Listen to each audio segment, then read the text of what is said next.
적벽대전이 끝나자 유비와 손권 사이에 미묘한 긴장감이 흐릅니다. 조조가 북쪽으로 돌아갔으니 누가 형주 땅을 차지하느냐가 관건이 됩니다.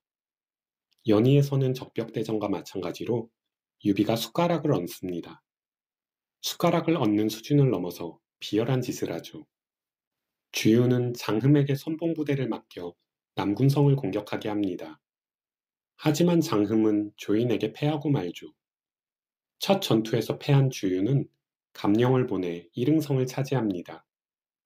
그러자 조인이 가만히 있을 수 없습니다.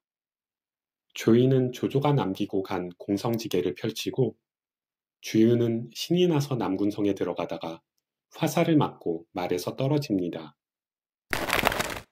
하지만 아프다고 누워만 있을 주유가 아니죠.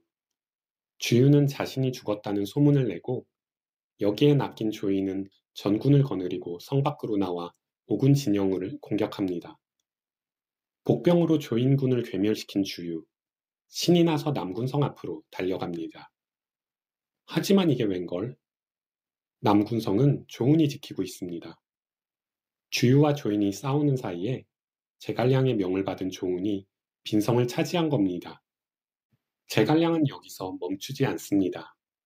남군성에서 확보한 조조군의 공문서를 위조해 형주성과 양양성의 조조군을 움직입니다. 이렇게 조조군이 두 성을 비우자 제갈량은 장비와 관우를 보내 형주성과 양양성을 접수합니다. 이런 제갈량의 만행에 주유는 혈압이 올라 쓰러지지요. 하지만 실제로 제갈량은 이런 얍삽한 짓을 하지 않았습니다. 지금부터 정사에 기록된 남군 전투를 살펴보겠습니다. 오서 주유전, 정보전, 감령전, 위서 조인전, 이통전 등의 내용을 종합했습니다. 주유는 좌도독이 되어 우도독 정보와 함께 수많은 병력을 거느리고 남군으로 진격합니다. 이때 남군의 강릉성을 조인이 지키고 있었는데 병력이 많지 않았던 모양입니다. 주유가 수천 명의 선봉부대를 강릉성에 보내자 조인은 적의 기세를 꺾기 위해 우금에게 병사 300을 주어 선제 공격을 합니다. 여기서 우금은 조조군의 대장 중 하나인 우금과 동명이인입니다. 하지만 중과부적, 우금의 부대는 오군에게 포위되어 몰살당할 위기에 처합니다. 이 모습을 본 조인은 화가 나서 소리를 지릅니다. 내 말을 가져오너라. 장군, 적의 병력이 많으니 당해낼 수가 없습니다. 우금의 병력 300을 잃어도 큰 손해가 아니거늘 어찌 장군께서 몸소 구하려 하십니까? 진교 등 수하들이 일제히 말렸지만 조인은 정색을 하고 성 밖으로 나갑니다. 그 뒤를 따르는 병사는 겨우 수십 명. 워낙 병력차가 컸기 때문에 진교 등 성한 사람들은 조인이 아군을 구하는 척만 하다 돌아올 것이라고 생각했습니다. 하지만 조인의 말은 해자를 뛰어넘어 적의 포위망으로 돌진합니다. 조인이 창을 휘두르며 용맹을 떨치니 오군은 크게 어지러워집니다. 덕분에 우금도 포위망을 뚫고 나오죠. 그런데 미처 빠져나오지 못한 조조군의 병사들이 살려달라고 아우성을 칩니다. 그러자 조인은 말머리를 돌려 다시 한번 돌진합니다. 조인의 기세가 어찌나 대단했는지 오군은 포위를 풀고 물러나지요. 이렇게 조인이 아군 병사들을 구해 유유히 성으로 돌아오자 진교가 감탄하며 말합니다. 장군께서는 하늘이 내리신 분입니다. 연희에서 조인은 늘 패하기만 하는 장수로 나오지만 실제 조인은 문무를 겸비한 뛰어난 장수였습니다. 이렇게 오군이 패하자 감령이 주유에게 이릉성을 공격할 것을 제안합니다. 이릉성을 손에 넣어 강릉성을 고립시키자는 것이지요. 주유는 감령의 제안을 받아들이고 감령은 수백의 병사로 이릉성을 점령합니다. 정사에는 이릉성을 지키던 조조군의 장수가 누구인지 나오지 않습니다. 그러자 조인이 병사 5천을 보내 이릉성을 되찾게 합니다. 조조군이 높은 누각을 세우고 비오듯 화살을 쏘아대자 성 안의 오군 병사들은 두려움에 떱니다. 이때 성 안의 병력은 1,000명에 불과했으니 중과부적이었죠. 하지만 감령 혼자 태연하게 수다를 떨며 걱정하는 기색이 없었다고 합니다. 이후 주유가 능통에게 영체를 지키게 하고 자신은 일흥성을 구하러 가는 것은 연희와 일치합니다. 주유의 대군이 구원을 오자 조조군은 성의 포위를 풀고 물러납니다. 그러자 주유는 강릉성으로 돌아와 조인과 결전을 치릅니다. 치열한 전투가 벌어지는 도중 싸움을 지휘하던 주유의 오른쪽 겨드랑이에 화살 한 대가 날아듭니다. 주유가 조조의 공성지계에 속아 화살을 맞은 것이 아니라 일반 전투 중에 화살을 맞은 겁니다.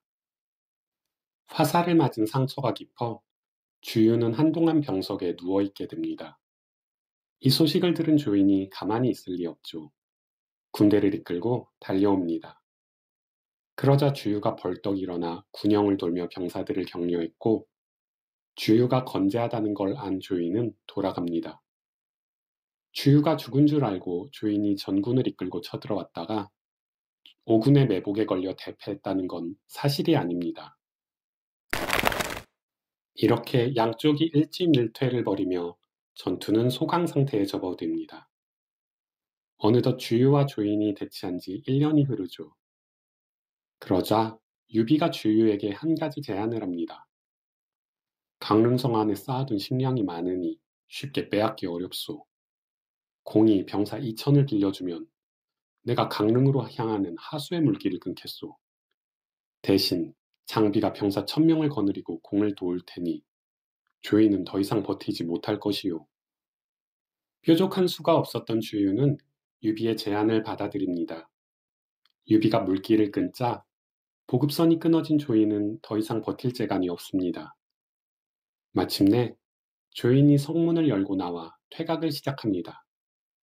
하지만 유비는 그리 호락호락한 인물이 아니었습니다. 이미 관우를 보내 강릉성의 북쪽 길을 끊어놓은 상황이었습니다. 이제 조인의 군대는 관우, 유비, 주유의 군대에 포위당해 몰살당할 위기에 처했습니다.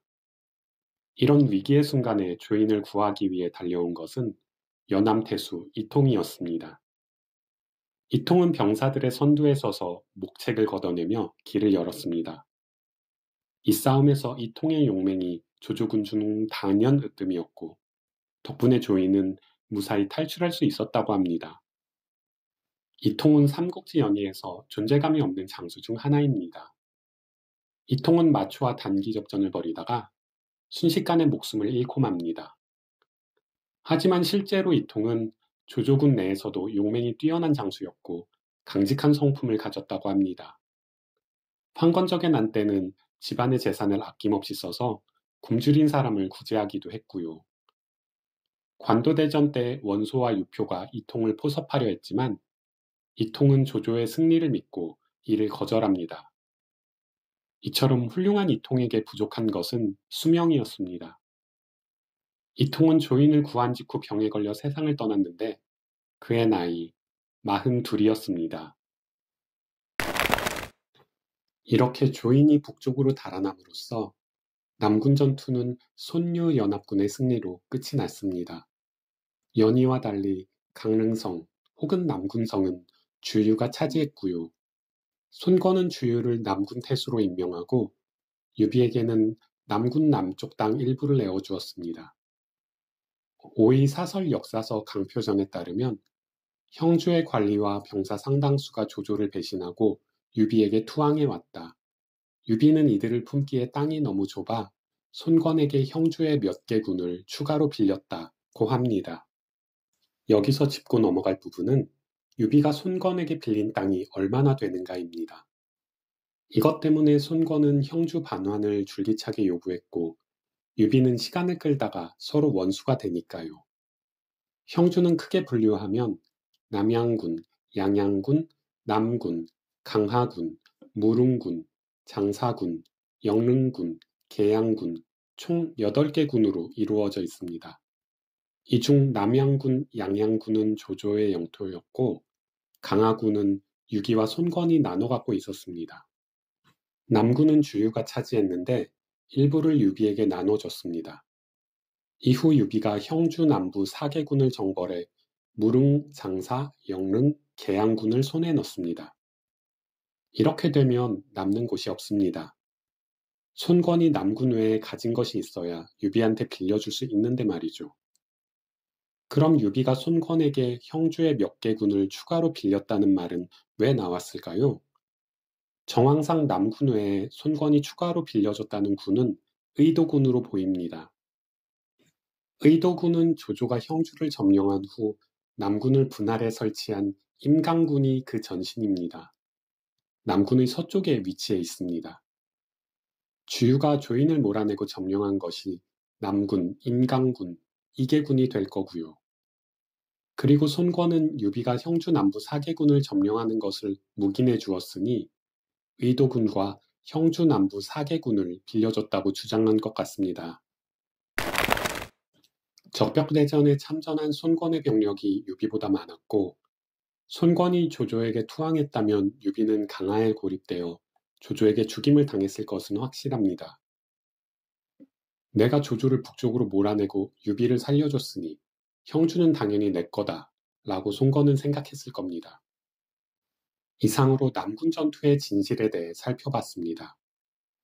한편 형주 땅을 빼앗긴 조조는 시선을 서쪽으로 돌립니다.